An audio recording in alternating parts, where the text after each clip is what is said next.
peace and to ensure global peace through countering these terrorists, the Fitna al-Khwarij, which is trying to impose their own ideology in certain areas and is trying to, through acts of violence, through use of force, trying to spill blood of innocent civilians and of army personnel. We will continue to fight this war. This Pahalgam episode, to me, seems like a distraction because we were gaining a lot of success in our western regions against these terrorists. Every other day, you hear of successful operations, you hear of our armed forces gaining a lot of success against these terrorists. And this could have been a distraction because this story doesn't make sense. The Pahalgam area is more than 150 kilometers away from the line of control. And why pin the blame on Pakistan? Do you have credible evidence? Do you have verifiable evidence? Do you have any argument which is substantiated by evidence or by proof? And why is it that the first information report, which is a prerequisite for any criminal investigation, it was registered in the Pahalgam police station just 10 minutes after the incident? Is it possible for any investigating agency to register a first information report, an FIR, 10 minutes after an incident has taken place? Because for an FIR to be lodged, there has to be visit of the area, evidence needs to be collected, there has to be a complete scanning of the area, forensics take place, and there is usually a time lag between the occurrence and the registration of an FIR.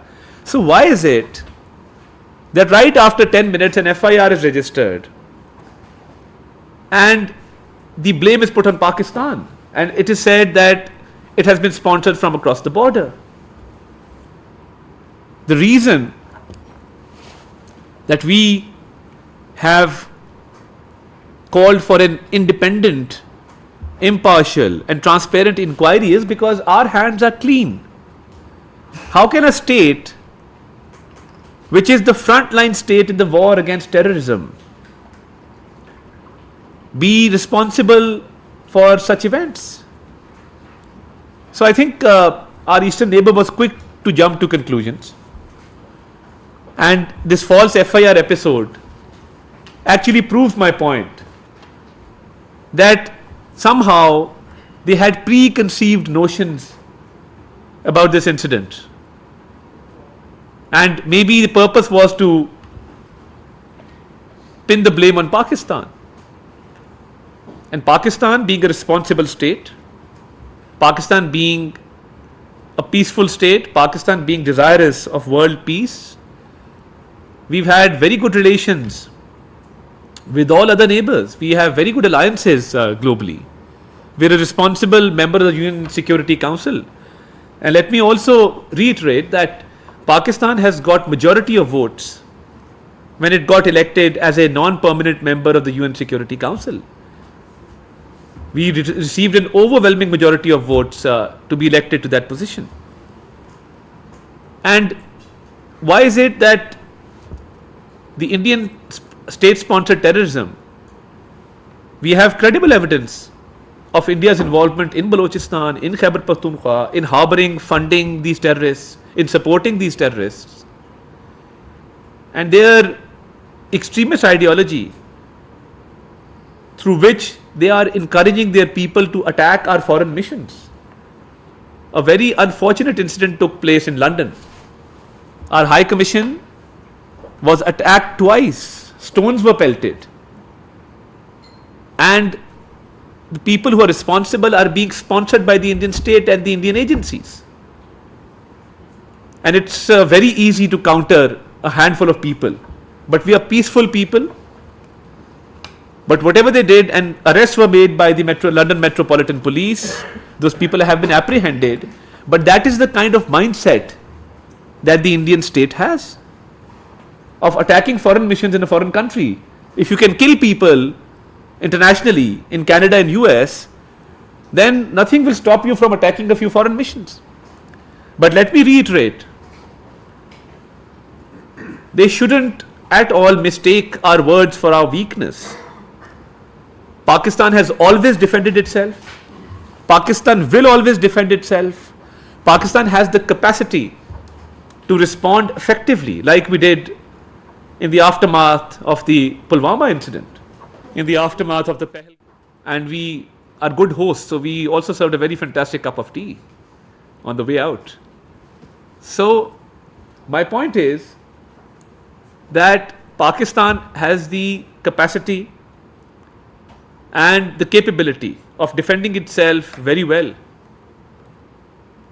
And we've been tested in the past, and let me tell you, ladies and gentlemen, we've passed with flying colors. And our enemy has always regretted taking the steps that it did take in the past. So we are capable, we are ready to counter any misadventure with full force and might. But why is it that India sponsors terrorism and then plays a victim of terrorism? How is it possible? Have we not laid down 90,000 lives in this war on terror? Are we still not giving sacrifices every single day? Is the state of Pakistan not going out of its way to eradicate terrorism, not only in Pakistan, but for the sake of world peace? Yes, we are. Then how come an incident take place after which a few videos were shared? Now my question is, there are voices of dissent within India. People are asking questions from the Modi government that how come these dead bodies were not picked up on time, and how come people were led to bleed to death on the spot. I was seeing an interview of one of the sisters of one of the victims, and she said that my brother was not given first aid after the incident. And why is it that a photo shoot takes place and nobody is actually coming to the aid of that man to check his vital signs if he's still alive? And then how come a video of a couple was shared which was attributed to the naval officer who's been killed in this incident, and then that couple actually came on the media and said, this is us, this is not that couple which has suffered in this incident. So why is there a need to use all these measures? So anyone with some intellect can actually see that all these fake videos which are being flooded on social media, all this narrative that is being built, it is being built on very false premise. And the actual target to divert Pakistan's attention from the western region. And I think, like in the aftermath of Pulwama, they took away Kashmir's special status. Now people in Kashmir have been settled there since times immemorial. The indigenous people of Kashmir are being made to suffer the wrath of the Indian state. Houses are being demolished. People are being picked up and detained. Women and children are being subjected to torture. In the garb of this incident, the innocent Kashmiris are suffering once again.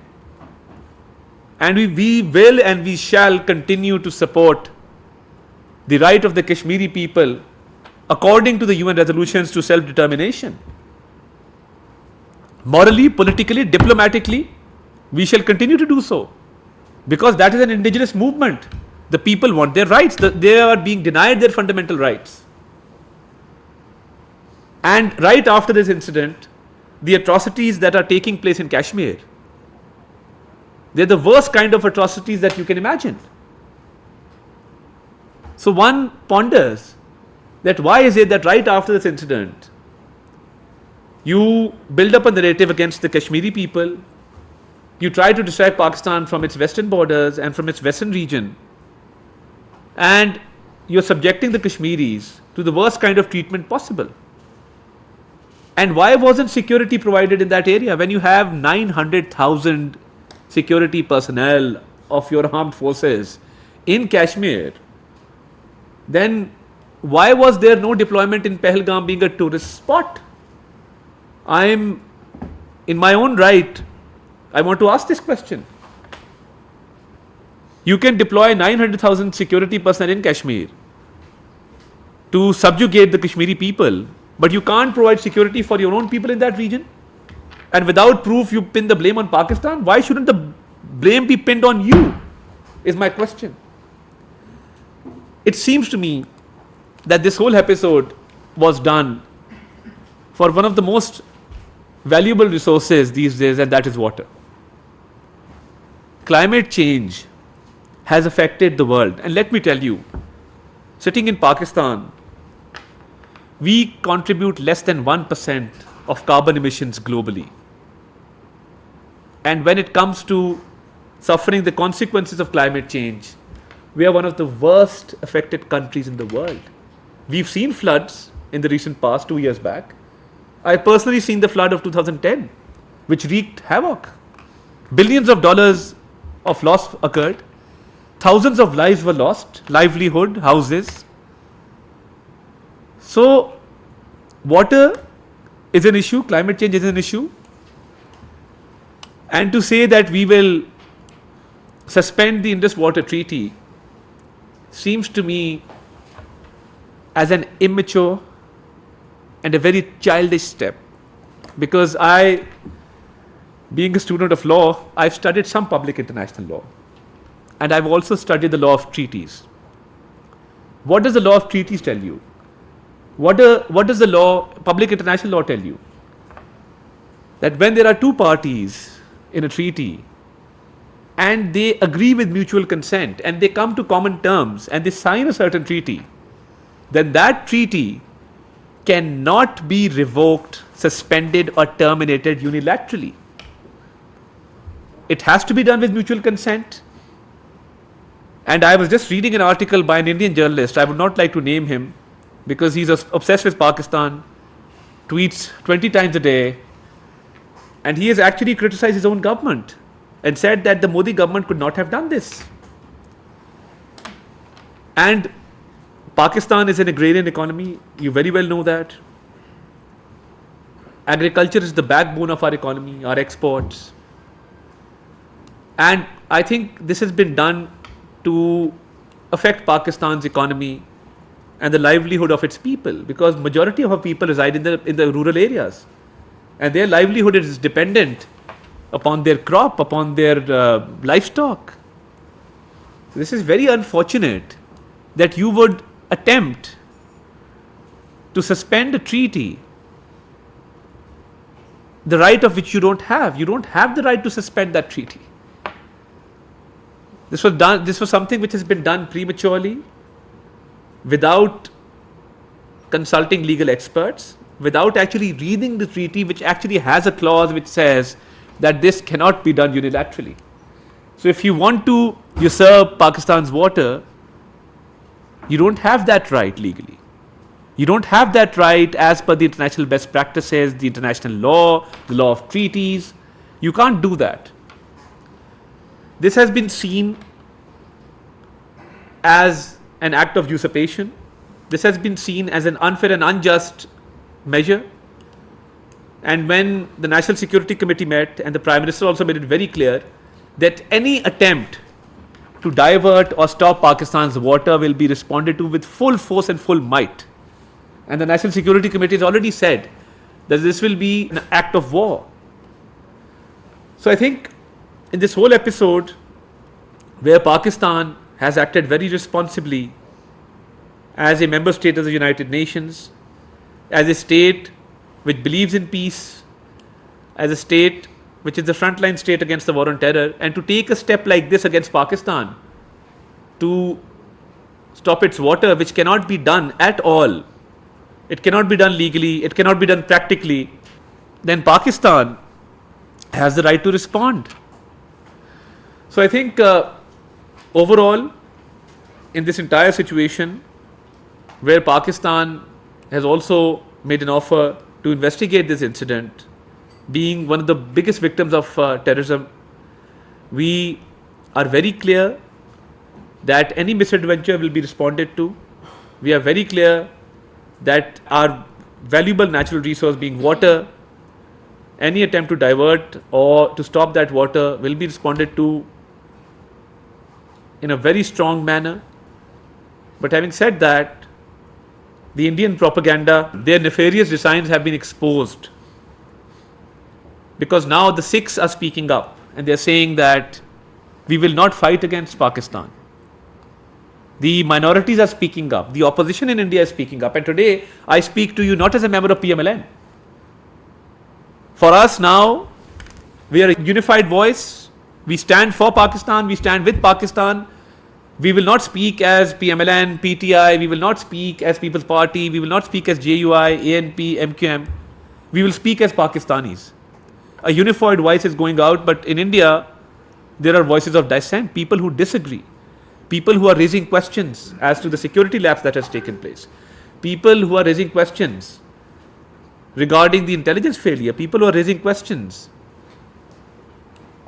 regarding the aftermath of this incident. And Sikh leaders are speaking up and they are questioning the Modi government, and their stance is in support of Pakistan. And I don't understand that in this situation, people who are obtaining medical treatment are being ousted. Is there no humanity in you? In worst of the worst situations, certain exemptions are granted to certain people. And I was just looking at an interview of a man whose young daughter is receiving treatment in India, and they've been ousted from the hospital. So India has always violated human rights. They've always supported acts of terrorism, and they continue to do so. And I think and they are also now, the Pakistani prisoners that are in India, some poor fishermen who cross the international waters, some poor shepherds who inadvertently cross the line of control of the borders. Extrajudicial killings are taking place. They're being taken out of prisons and they're being killed. This is the kind of brutality that they're resorting to. And they have no respect for human rights. They have no respect for fundamental rights of any human. And their war hysteria can be seen on their state-sponsored media. But let me make it very clear that Pakistan is prepared to deal with any misadventure in a very befitting manner, as we have done in the past. Sir, I have a question that we have observed that in the past several days, Pakistan has carried out intensive diplomacy with neighboring countries, such as we know that the Foreign Minister has held a call with Saudi Arabia, Iran, and today is the Chinese Foreign Minister. Yes.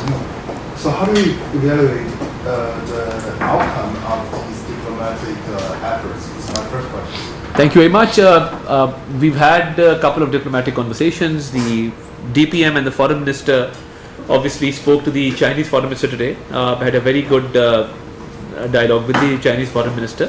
You see, I think we as a nation have very good friendly relations with all the countries that we're in contact with, and we'll see how the situation unfolds. But we are briefing our foreign friends as well as to the situation and how India was quick to pin the blame on Pakistan without any credible evidence.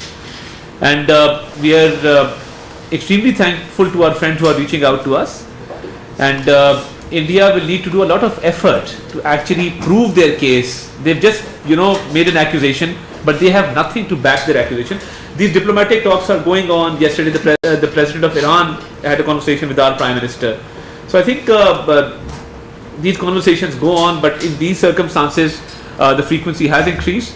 So we are engaged with our foreign friends, and we are having talks with them on different issues, including this issue. This is one of the issues that is also being discussed. Regarding what you mentioned, India's accusation, I have another second question. It is observed that the situation on 2021, when Pakistan suffered a terrorism attack in Dasuz, Pakistan government and officials accused the Indians raw and analysis wing, which is its intelligence agency, for planning and executive of the attack, with showing a lot of evidence after over 1 month's investigation. Well, this time we have seen that the Indian authorities carried out measures against Pakistan just 1 day Indian authority carried out the measures against the incident of at least 25 people who were killed in Tarar in India controlled Kashmir. So how do you see the difference of these two aftermaths of the above two attacks? I think that's a very important question. As I mentioned, that the presence of Kulbhushan Yadav, a commissioned naval officer of the Indian Navy, in Pakistani custody is a big testament to what we are saying, that India does state-sponsored terrorism in Pakistan. And numerous incidents have taken place, including the one that you mentioned in Bisham.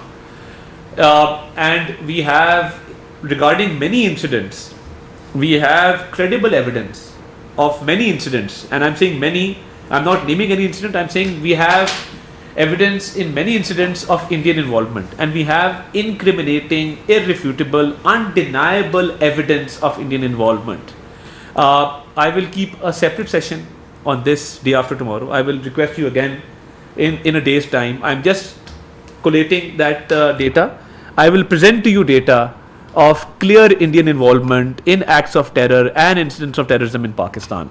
So yes, many incidents, more often than not, that take place. There is Indian involvement. We have evidence regarding that. And obviously, we are dealing with this menace of terrorism. But this whole false flag operation, as it seems to be, India was very quick to pin the blame without any evidence. That's the difference between us and them. That they registered an FIR after 10 minutes, but we caught their naval officer, we apprehended him, we put him behind bars, we did an investigation, and we like to complete our paperwork. India legally seems to be a novice to me, because steps like suspending the IWT without going into any legal debate, it seems that they don't complete their legal documentation and they just a frenzy or war hysteria without completing legal formalities or looking at the legal obligations that they have to comply with. Minister, thank you for the briefing. Can you hear me? Yes, loud and clear. Okay. Now, Pakistan has been a victim of terrorism for quite some time, and the state has presented substantial evidence in the past as well. But despite that, why is it that some of the major powers are perhaps not taking the steps that they should be taking in support of Pakistan? Is it the case that perhaps Indian markets are too lucrative for them? Or is it that perhaps Pakistan is not utilizing its soft power capabilities as it could? No, thank you very much, Hassan. That's a very good question. You see, I think Pakistan has been acknowledged by the world. In President Trump's State of the Union address, he thanked Pakistan for apprehending a terrorist on its western border. Obviously, whatever foreign delegations have come to Pakistan, or if we've gone abroad, terrorism has been discussed, and Pakistan's services and Pakistan's sacrifices and Pakistan's contribution to world peace. Where two states are involved, I think one has to make a lot of effort. And in this particular episode, I don't see India getting a lot of support as it expected. So, and Pakistan's stance of demanding an independent and impartial inquiry into this matter, I think Pakistan has proven that Pakistan has come to this issue with a clean hand. We have nothing to do with it. So the world obviously is playing its role in whatever way it can, very diplomatically, as it should, but I don't see India gaining a lot of support from the rest of the world. Thank you very much. I'm Saima Shabbi from Arab News. And my question is that it has been learned that in its official letter it has been given to Pakistan, India has conveyed that Pakistan, along with addressing the terrorism, India requested Pakistan to renegotiate the Indus Water Treaty for so many times. Is Pakistan considering some kind of renegotiation on this treaty? Because after almost half of a century, there are so many demographic changes which have been mentioned by India also. So, is there any chance to renegotiate it? And I do have another question. Please address this first. We're on the lower riparian.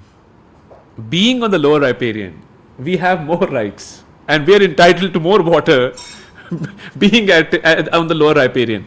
So if ever there is reconsideration of terms, which I don't see happening anytime in the near future, then I think India will lose out and Pakistan will benefit from that.